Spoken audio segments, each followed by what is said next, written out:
Salam Aleichem Besem Yeshua HaMashiach. Salam sejahtera dalam nama Yesus. Hari ini saya akan menyampaikan pengajaran yang sering menjadi perdebatan dalam diskusi di antara umat Kristen juga. Ini mengenai dosa yang mendatangkan maut, ada dosa yang tidak mendatangkan maut. Dan ini tertulis di 1 Yohanes pasal 5 ayat 16 dan 17. Kalau ada seorang melihat saudaranya berbuat dosa, yaitu dosa yang tidak mendatangkan maut, hendaklah ia berdoa kepada Allah, dan Dia akan memberikan hidup kepadanya, yaitu mereka yang berbuat dosa yang tidak mendatangkan maut.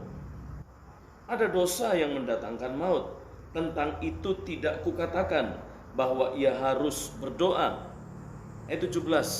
Semua kejahatan adalah dosa, tetapi ada dosa yang tidak mendatangkan maut. Ini selalu menjadi perdebatan karena ini selalu dianggap bertentangan. Ternyata ayat-ayat ini, kalau kita melihat tujuan penulisan Yohanes terhadap surat ini, di ayat yang ke-13, semuanya itu kutuliskan kepada kamu supaya kamu percaya kepada nama anak Allah. Percaya kepada nama anak Allah. Siapa? Yesus Kristus Tuhan. Dan tahu bahwa kamu memiliki hidup yang kekal. Itu karena Yesus Kristus Tuhan. Oleh karena itu 1 Korintus pasal 15 dari ayat 56-57, hai maut, di manakah sengatmu? Syukur kepada Allah yang telah memberikan kemenangan atas dosa dan maut karena Kristus Yesus Tuhan kita. Itu di kitab Korintus. Dan Paulus yang mencatat kebenaran itu di Roma pasal 6 ayat 23. Paulus juga mencatat bahwa memang benar upah dosa adalah maut. Dosa mendatangkan maut. Oleh karena itu, Yohanes sendiri pada bagian kitab yang ditulisnya ini, di 1 Yohanes pasal 5, di ayat 17, dia tekankan kembali, semua kejahatan adalah dosa. Semua kejahatan adalah dosa. Sekalipun ada ungkapan tetapi ada dosa yang tidak mendatangkan maut. Hamartian me prostanaton. Dosa yang tidak membawa kepada kematian. Apakah itu? Padahal semua kejahatan adalah dosa. Maka ketika Adam pun jatuh ke dalam dosa, melanggar perintah Allah, dia dilarang mengambil buah yang di tengah taman itu. Kemudian dia mengambilnya dan akhirnya mereka jatuh ke dalam dosa. Akibat dosa itu mereka mengalami kematian. Kematian, terpisah dari Allah. Secara rohani mereka terpisah dari Allah. Mereka tidak bisa mendekat kepada Tuhan lagi. Mereka juga mengalami kematian secara jasmani, bahwa setiap manusia di dunia akan mengalami kematian, dan itu adalah akibat dosa. Tetapi ketika Yesus datang menyelamatkan manusia sehingga dosa dikalahkan, maut dikalahkan, terjadi kemenangan karena Yesus Kristus. Di 1 Korintus pasal 15 tadi ayat yang ke-56-57. Maka apa arti dari ayat ini? Dosa yang tidak mendatangkan maut.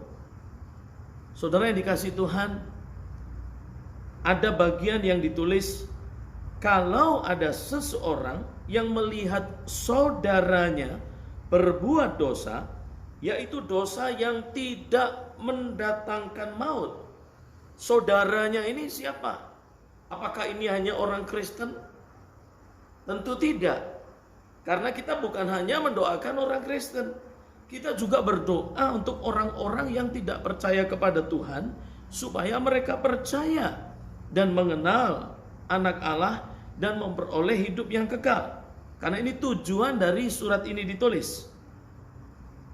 Hendaklah ia berdoa kepada Allah supaya Allah memberikan hidup. Saudara, ketika tulisan ayat ini, dosa yang tidak mendatangkan maut adalah orang-orang yang kemudian menyadari keadaannya yang berdosa, mengambil keputusan untuk bertobat, bukan hanya sekedar percaya, tetapi berbalik meninggalkan dosa, maka keselamatan dan hidup kekal yang diperoleh. Setiap manusia pasti berdosa, tetapi ternyata dosa yang seperti apa yang mendatangkan maut? Dosa berakibat fatal, dosa membawa kepada kematian kekal, hamartian, prostanaton. Dosa itu membawa kepada kematian kekal. Yesus ingatkan ada satu pengajaran mengenai doa di Matius pasal yang ke-6. Ini berbicara mengenai doa Bapa kami.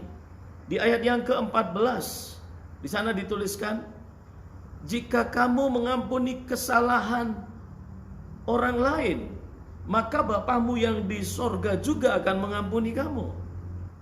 Jika kita masih menyimpan kesalahan orang, jika kita masih menyimpan dosa orang, kita tidak bisa mengampuni orang yang berbuat salah kepada kita, Tuhan pun juga tidak mengampuni kita. Dan itu yang dituliskan. Dan ini pasti juga akan berakibat kepada kematian, karena Tuhan tidak mengampuni kita. Karena kita pun gak bisa mengampuni orang. Yang berikut, di kitab Ibrani pasal 10 ayat 26. Kita tahu tentang kebenaran. Tetapi jika kita sengaja berbuat dosa, padahal kita sudah memperoleh pengetahuan tentang kebenaran, tapi kita masih tetap sengaja berbuat dosa, maka tidak ada korban untuk menghapus dosa itu. Karena memang sudah mengeraskan hati, dan dia sudah melawan ketetapan dan perintah Tuhan. Dia tahu kebenaran, tetapi dia melawan kebenaran. Itu akibatnya tidak ada korban untuk menghapus dosa itu, dan dosa itu akan membawa kepada kematian kekal. Yang berikut, dosa yang bisa menyebabkan orang itu mengalami kematian kekal di Matius pasal 12 ayat 31. Kalau menghujat kepada manusia diampuni, tetapi ketika menghujat Roh Kudus itu juga tidak diampuni. Menghujat Roh Kudus, menghujat roh kebenaran, orang ini pada dasarnya tahu kebenaran, orang ini pada dasarnya sebelumnya pernah mengikuti Tuhan Yesus dan percaya, tahu kebenaran, tetapi akhirnya dia melawan, memberontak, meninggalkan Tuhan, mengeraskan hati, murtad, dan kemudian menghujat Roh Kudus. Itu yang tidak bisa diampuni. Dan untuk apa kita berdoa? Dan itu akan sia-sia. Orang-orang yang didoakan adalah orang-orang yang jatuh ke dalam dosa, tetapi masih membuka pengertian, kesadarannya untuk percaya kembali kepada Yesus, bertobat dan mengambil keputusan, dan hidup dalam tuntunan Roh Kudus. Orang itu yang akan menerima keselamatan dan tidak mendatangkan maut. Oleh karena itu saudara, kebenaran ini dibagikan kepada kita supaya kita juga berdoa bagi mereka.